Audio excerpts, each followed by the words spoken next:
Olá pessoal, meu nome é Ricardo, sou aluno do curso de Física da Universidade Federal do Piauí. Vou apresentar para vocês a mini aula da disciplina de Instrumentação para o ensino de Física. O tema da minha mini aula é o Sistema Solar. O conteúdo programático dessa aula é o seguinte: é o planeta Terra, o movimento da Terra e suas consequências, as fases da Lua, os eclipses do Sol e da Lua.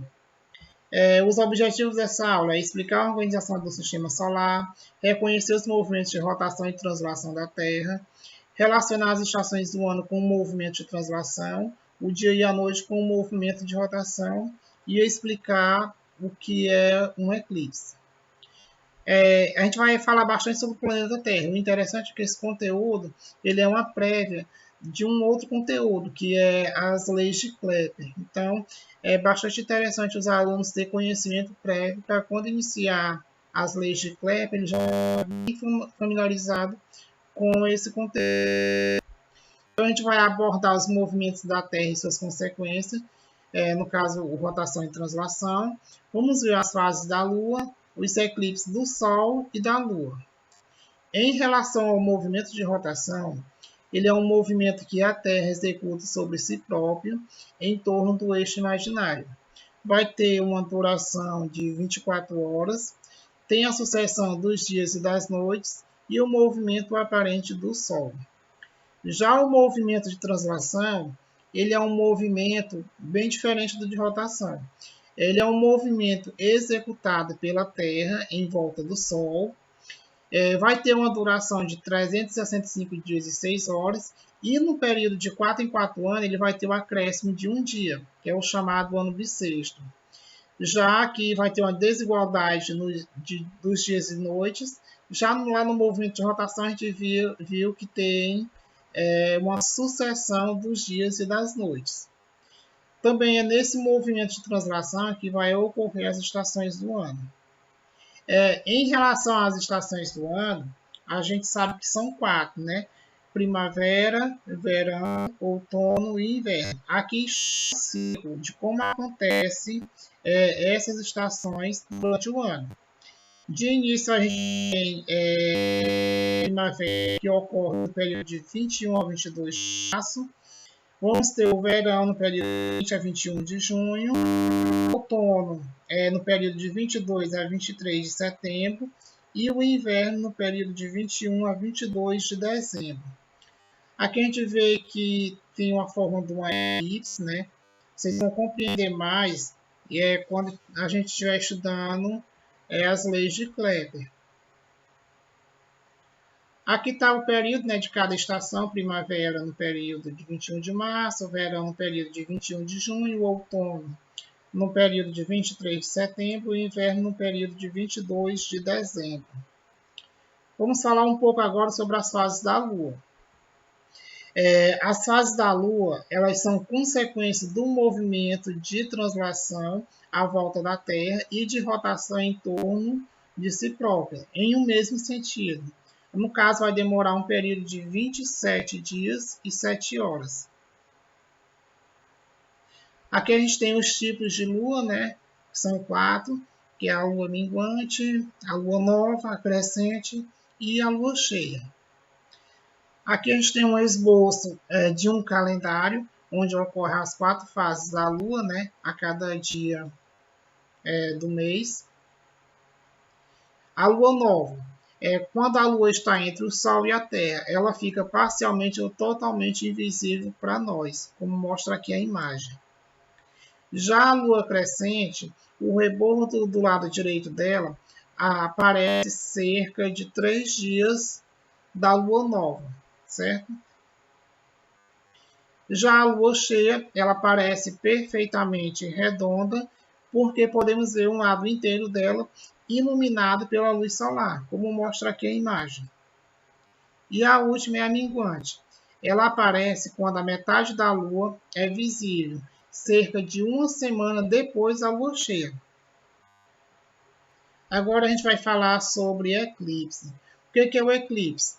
É o escurecimento total ou parcial de um astro, feito por meio da interposição de um segundo astro frente à fonte de luz. E existem dois tipos de eclipse, que no caso é o solar e o lunar. Aqui tem uma imagem de um eclipse do Sol. Quando é que ocorre esse eclipse do Sol? Há um eclipse do Sol quando a luz está entre o Sol e a Terra, e a sua sombra e a sua penumbra atingem uma zona da Terra. Os eclipses solares eles só ocorrem em fase da Lua nova, quando a Lua cobre total ou parcialmente o Sol. Aqui a gente vê o esboço na imagem, né, do eclipse do Sol. Temos aqui o Sol, a Terra e a Lua. Na figura 1, temos o eclipse total do Sol.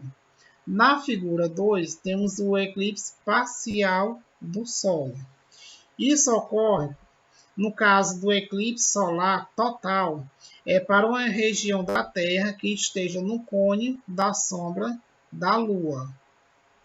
No caso aqui a figura 1.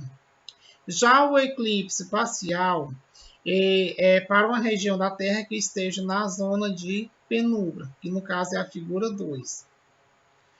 No caso desse slide aqui, a gente vai ver imagens reais, né, de eclipses solares. Aqui nessa imagem temos o eclipse solar da Antártida e aqui temos o eclipse solar da Turquia.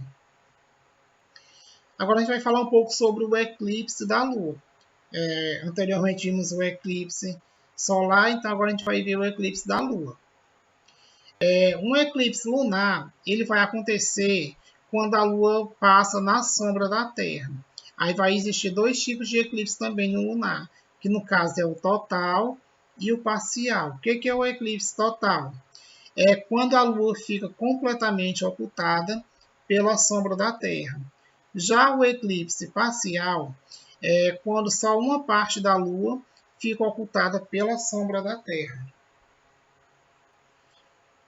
Aqui temos uma imagem do eclipse da Lua. Temos três imagens, né, para observar. A imagem 1, a 2 e a 3. Na imagem 1, a gente percebe que é o eclipse total da Lua.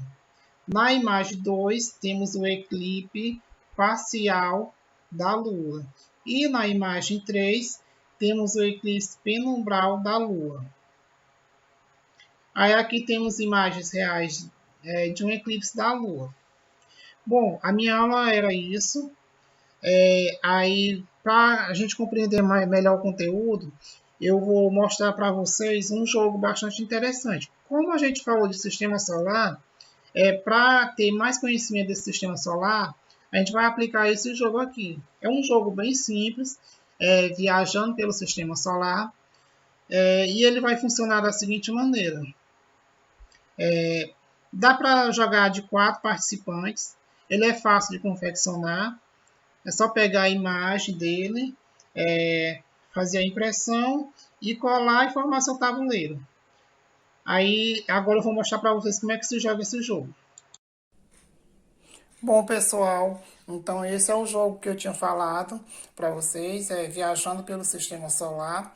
Ele é um jogo bem simples de se confeccionar. Para isso, basta você imprimir essa folha, montar seu tabuleiro, ter essas fichas coloridas, que é para identificação dos jogadores, e ter um cubo. O jogo ele pode ter até 4 participantes. Vamos ver como é que funciona o jogo. Bom, todos os participantes, eles devem estar nessa trilha aqui de início. O primeiro participante, ele irá lançar o cubo. Aí, por exemplo, se o primeiro participante lançar o cubo e cair no numeral 1, então ele vai avançar para a casa 1, vai ler as informações a respeito do planeta Mercúrio, e se vocês perceberem, no final pede para ele avançar mais 3 casas. Então ele irá avançar, esperar até chegar a sua vez novamente, e os demais jogadores darão continuidade. Digamos que o segundo jogador, ao lançar o cubo, ele tira o numeral 5.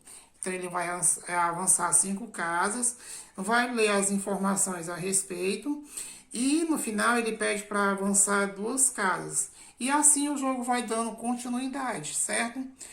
O vencedor do jogo vai ser aquele jogador que percorrer toda a trilha e chegar até o final, primeiro, né?